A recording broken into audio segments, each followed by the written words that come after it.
오늘 레위기 3장입니다.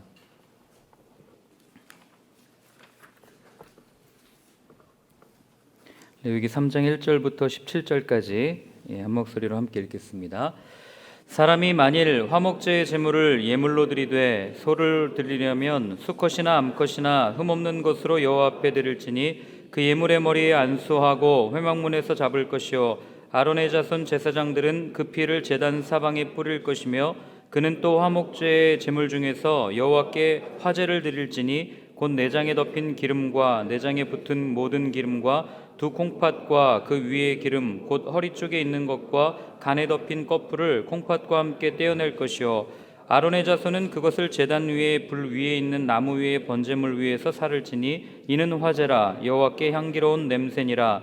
만일 여호와께 예물로 드리는 화목제의 제물이 양이면 수컷이나 암컷이나 흠없는 것으로 드릴지며 만일 그의 예물로 드리는 것이 어린 양이면 그것을 여호와 앞으로 끌어다가 그 예물의 머리에 안수하고 회막 앞에서 잡을 것이요 아론의 자손은 그 피를 제단 사방에 뿌릴 것이며 그는 그 화목제의 제물 중에서 여호와께 화제를 드릴지니 그 기름 곧 미골에서 밴 기름진 꼬리와 내장에 덮인 기름과 내장에 붙은 모든 기름과 두 콩팥과 그 위에 기름 곧 허리 쪽에 있는 것과 간에 덮인 꺼풀을 콩팥과 함께 떼어낼 것이요 제사장은 그것을 제단 위에서 불사를 지니 이는 화제로 여호와께 드리는 음식이니라.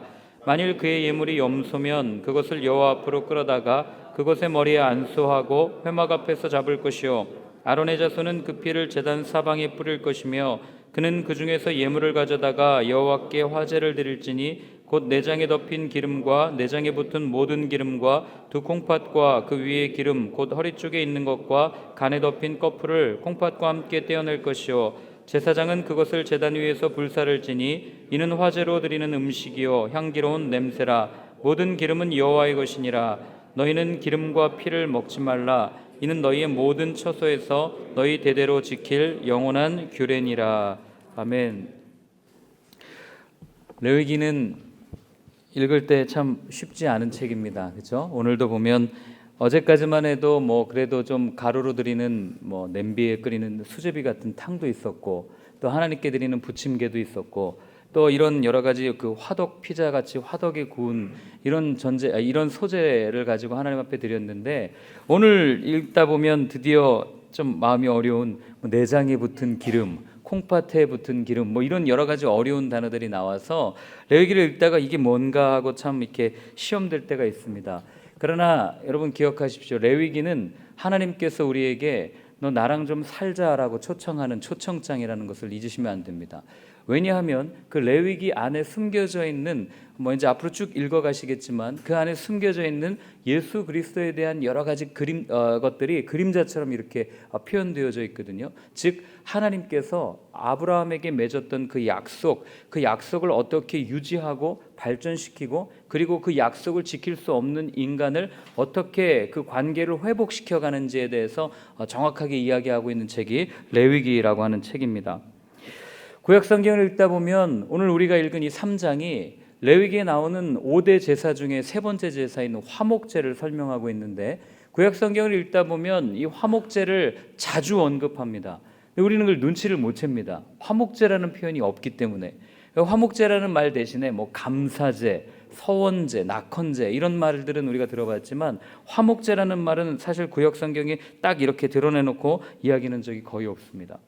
그리고 역사서를 읽다 보면 이 화목제는 이 제사의 측면보다는 서로 이렇게 함께 공동체를 이루어 살아가는 사람들이 밥을 먹었던 식탁의 교제를 주로 이렇게 언급하고 있기 때문에 오늘 우리가 읽은 레위기 3장에 나오는 이 화목제에 대한 여러 가지 이 예전과 이 예식과 이런 것들을 보면 대체 이게 무슨 말인가 이렇게 생각하게 될 수가 있는 거죠. 그래서 오늘 저희가 이 레위기 3장을 함께 읽으면서 화목제가 어떤 의미를 갖고 있고 그리고 이 화목제에서 레위기에서 말하는 화목제가 오늘을 사는 우리에게는 어떤 가르침을 주는지를 함께 좀 살펴보고자 합니다. 자, 먼저 이렇게 생각하시면 됩니다. 3장은 화목제가 어떤 거다라고 설명하지 않습니다. 그냥 이렇게 제사를 드려라 라고 하는 방법들을 설명합니다. 화목제로 드릴 수 있는 제물은 크게 세 가지입니다. 소와 양과 염소입니다.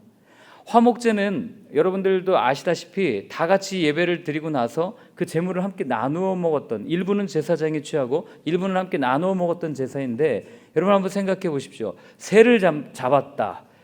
근데 공동체는 100명이에요. 비둘기 한 마리 잡아가지고 그래도 콩 한 쪽이라도 나눠 먹으라 그랬으니까 나눠 먹어야지 하고 해서 제사를 나눠 먹을 수는 있습니다. 그러니까 그 기쁨이 있겠습니까? 그렇죠? 기쁨이 없는 대신에 분노가 쌓일 수도 있습니다. 왜 나는 발 줘? 나도 머리 먹고 싶어. 뭐 나도 이 닭살이래요. 그 가슴살 먹고 싶어. 뭐 이런 얘기 안 했겠습니까?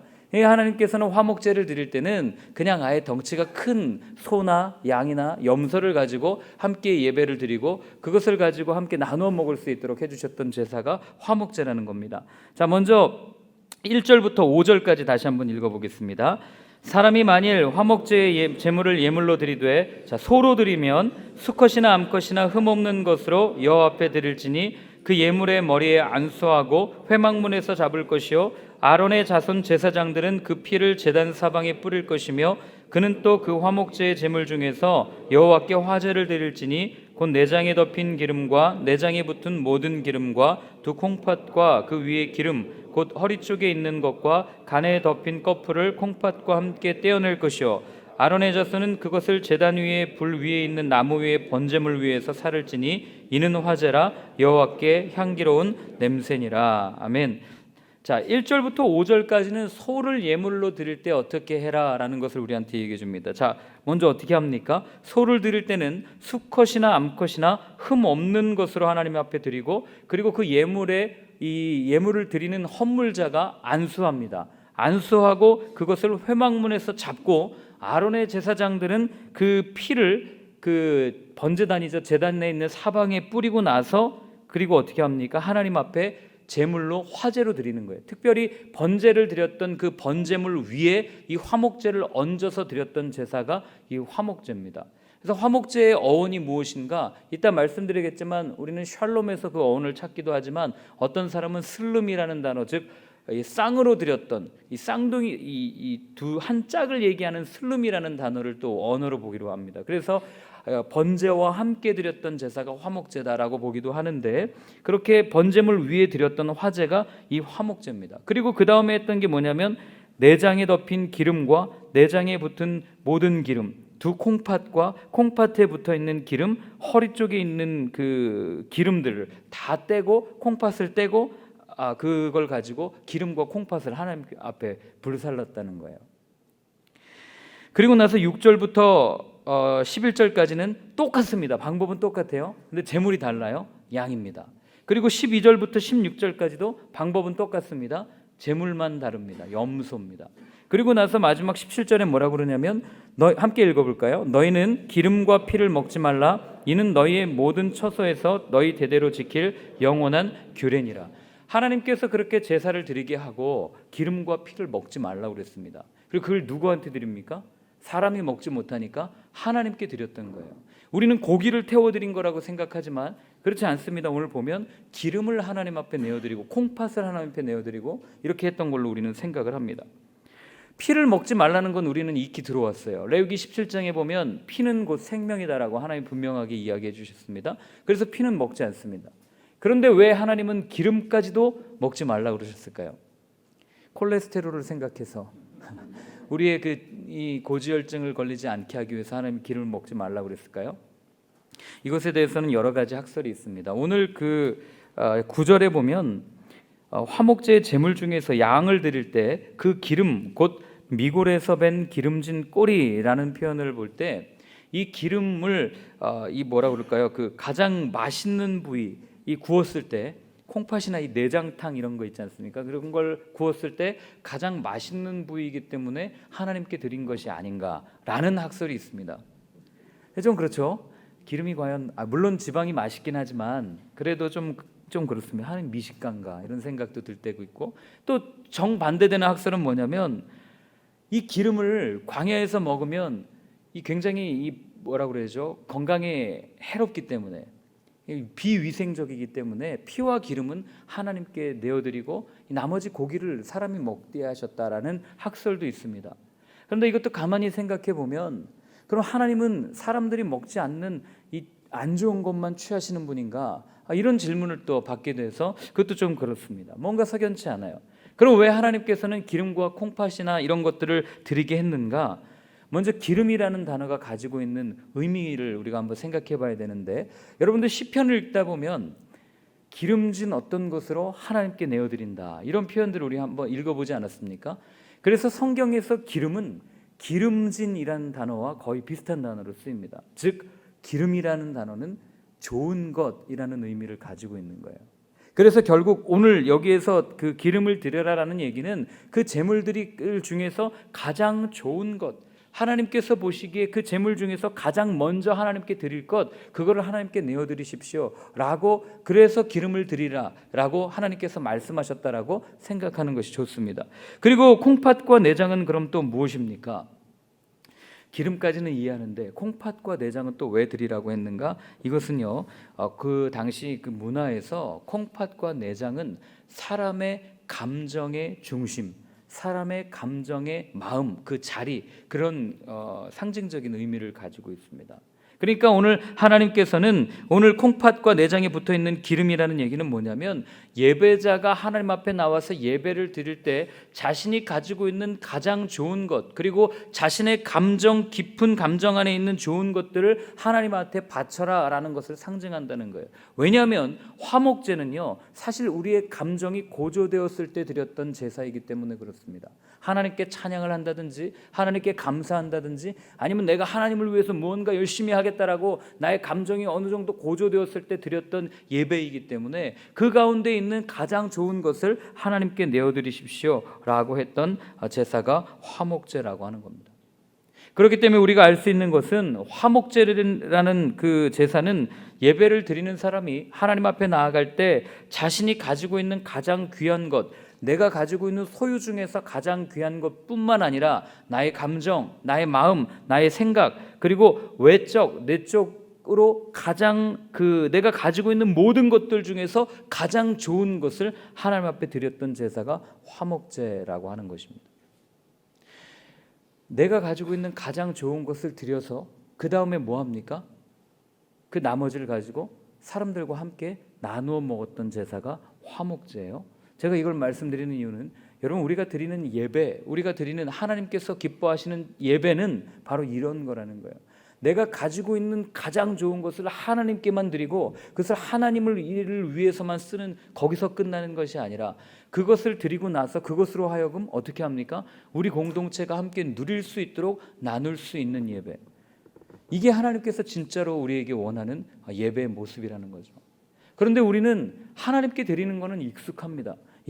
교회 와서도 헌금하는 거에는 굉장히 익숙해요. 그런데 옆에 있는 사람이 굶고 배고프고 어려운 것에 대해서는 별로 그렇게 관심을 두지 않습니다. 왜요? 내 구원과는 별로 상관이 없다고 생각되기 때문에 그렇지 않겠습니까? 그런데 오늘 화목제가 말해주는 분명한 제사, 분명한 예배는 우리의 가장 좋은 것을 하나님께 내어드리고 그리고 이웃과 함께 나누는, 바로 이것이 하나님께서 우리에게 원하는 제사라는 거죠. 이거를 조금 더 이해하려면 언제 이 화목제가 드려졌는지에 대해서 한번 살펴보면 좋은데요. 우리 한번 찾아볼까요? 레위기 7장 15절부터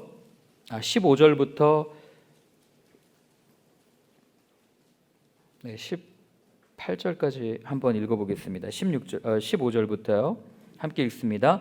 감사함으로 드리는 화목제물의 고기는 드리는 그날에 먹을 것이요 조금이라도 이튿날 아침까지 두지 말 것이니라. 그러나 그의 예물이 제물이 서원이나 자원하는 것이면 그 제물을 드린 날에 먹을 것이요 그 남은 것은 이튿날에도 먹되 그 제물의 고기가 셋째 날까지 남았으면 불사를 지니 만일 그 화목제물의 고기를 셋째 날에 조금이라도 먹으면 그 제사는 기쁘게 받아들여지지 않을 것이라. 드린 자에게도 예물답게 되지 못하고 도리어 가증한 것이 될 것이며 그것을 먹는 자는 그 죄를 짊어지리라. 아멘. 오늘 세 가지가 나옵니다. 첫 번째 15절에 감사함으로 드릴 때, 감사제라고 표현되어 있는 이때만 드리는 고기를 오늘 다 먹어야 되는 거예요. 그리고 16절에 보면 그의 예물의 제물이 서원이나 자원하는 것이면, 즉 서원제, 하나님 앞에 맹세하고 서원할 때 드렸던 제사가 화목제고, 그리고 마지막으로 자원해서 내가 하나님의 일을 하겠습니다라고 헌신하는 경우에 드렸던 제사가 화목제라는 것을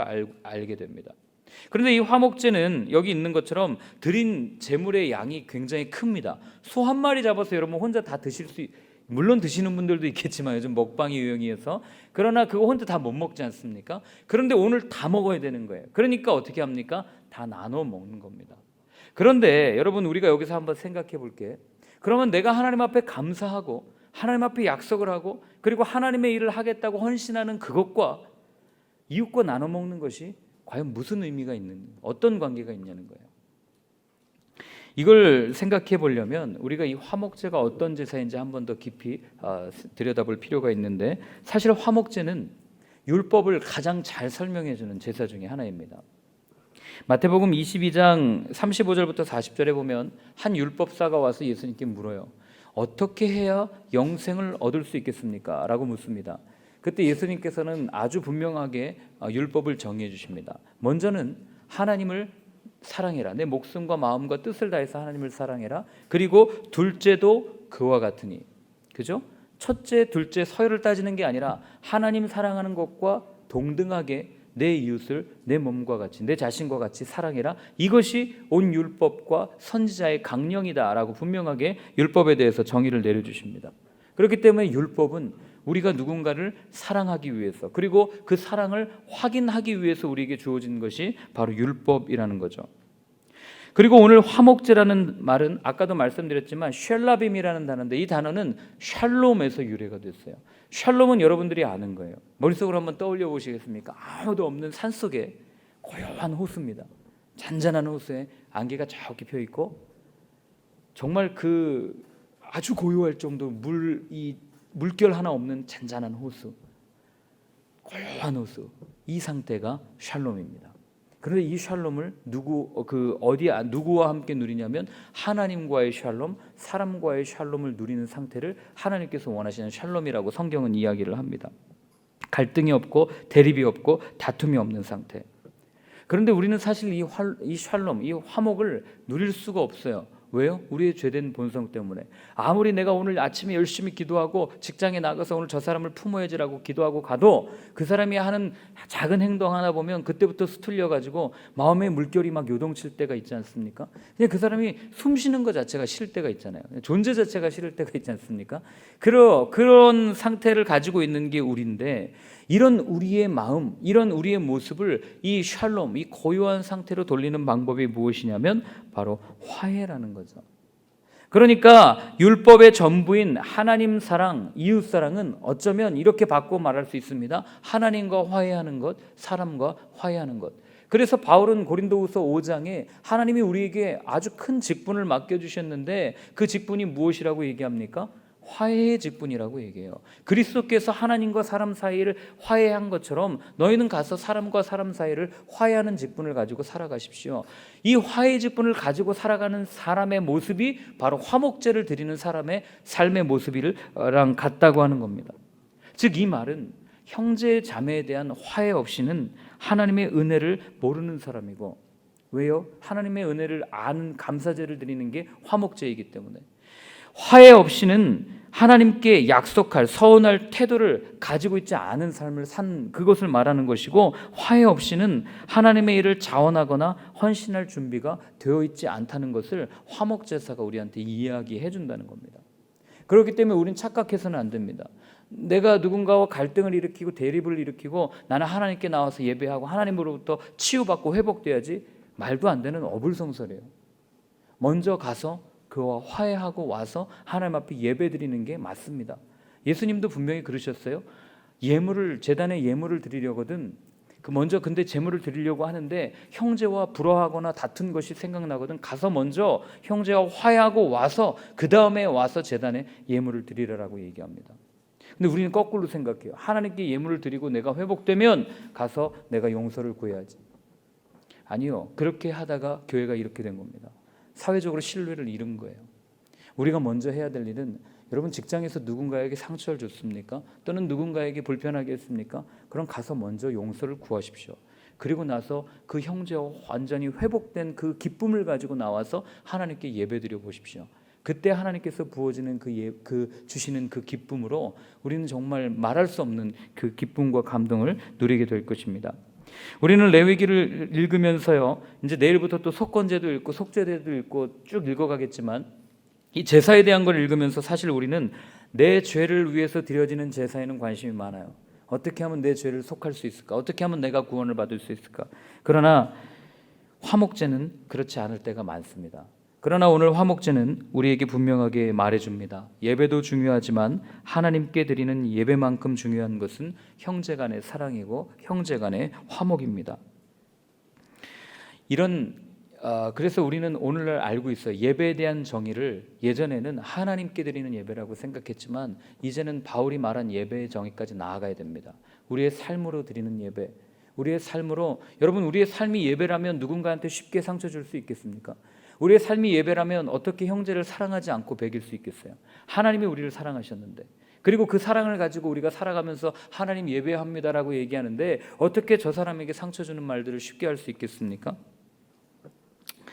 이런 예배에 대한 정의가 바로 나오는 게 화목제인데, 그래서 히브리서 기자도 이렇게 얘기합니다. 제가 읽어드릴게요.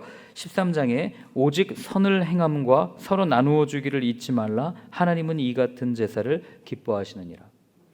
레위기에서 우리는 구약의 예배는 그냥 죄를 속하고 하나님께 나아가는 예배라고 생각하지만 아니요, 레위기에서부터 이미 하나님께서는 하나님의 형상을 닮은 사람들의 그 관계 회복이라는 예배를 명령하셨고, 그리고 그 예배가 어디에서 더 이렇게 자주 언급되고 발전되냐면 신약에서 언급되고 발전되는 겁니다. 바울도 얘기하죠. 너의 삶을 예배로 드려라. 오늘도 얘기합니다. 오직 선을 행함과 나눠주기를 잊지 말라. 이게 어떻게 예배가 될 수 있어요? 아니요, 하나님은 이 같은 제사를 기뻐하신다라고 분명하게 우리에게 말해주고 있는 겁니다. 우리는요, 자신의 삶을 온전히 화목제물로 내어주신 한 분을 알고 있습니다. 그리고 그분을 따르기 위해서 이렇게 모여서 예배도 드립니다. 그리고 그분의 말씀을 묵상하면서 이렇게 살아갑니다. 그리고 우리는 그분을 사랑한다고 얘기합니다. 그런데 그분은 요한복음에 분명하게 말씀하십니다. 나를 사랑하는 자는 내 말대로 산다라고 이야기합니다. 그런데 우리는 그분을 사랑한다고 입술로는 고백하면서 그분 앞에 나와서는 예배드리지만 사실 우리의 삶에 있어서 그분의 말씀대로 살아가려고 몸부림칠 때가 얼마나 적은지를, 아니 제 자신을 볼 때도 그렇습니다. 오늘은 말씀대로 살아야지 했다가도 금방 무너지는 제 자신을 볼 때 야, 정말 어렵다 이런 생각들을 하게 되는데, 그럼에도 불구하고 하나님께서 우리를 사랑하셨고 그 사랑을 가지고 세상에 나아가서 살기를 바란다면 여러분, 하나님이 우리에게 원하는 예배는 무엇이겠어요? 나아가서 관계를 회복하고 갈등을 치유하는 그런 화목의 제사가 아니겠습니까? 이것을 거꾸로 얘기하면 눈에 보이는 형제를 사랑하지 않으면서도 눈에 보이는 하나님을 사랑한다는 것은 거짓말이다라는 요한의 권면과 똑같은 말이라는 것을 여러분들이 기억하시길 바랍니다.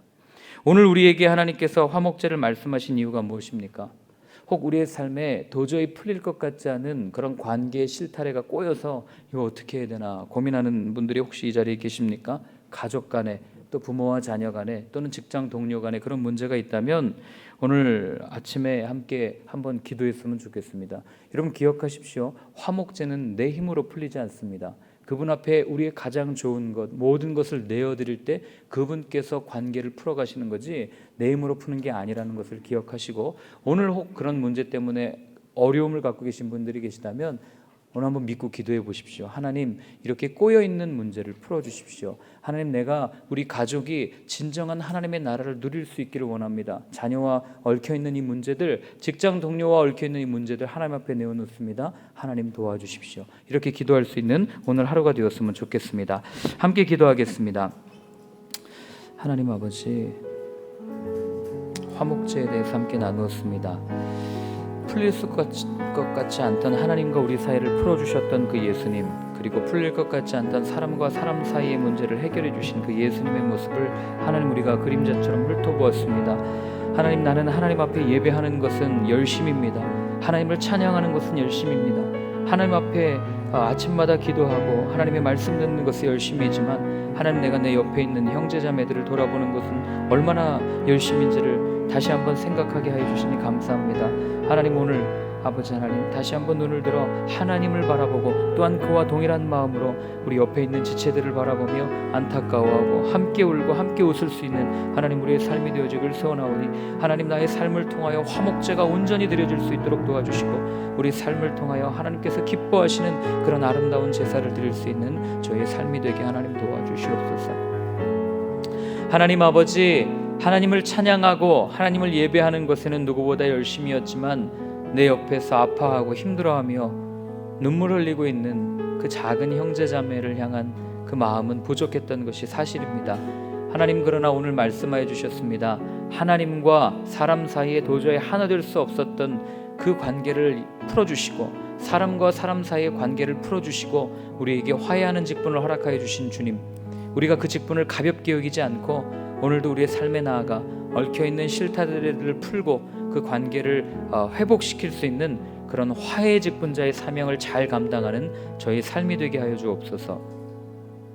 이제는 십자가에서 온전한 화해를 이루어 주신 예수 그리스도의 크신 은혜와 하나님의 사랑과 성령님의 인도하심이 이제는 나 자신의 구원을 위해서만 살아가는 나의 삶이 아니라 내 눈을 들어 이웃을 바라보며 그들의 삶을 바라보며 그들과 함께 울고 함께 웃겠다고 다짐하는 이 자리에 계신 모든 분들 머리 위에 이제로부터 영원까지 늘 함께하여 주옵시기를 간절히 축원하옵나이다.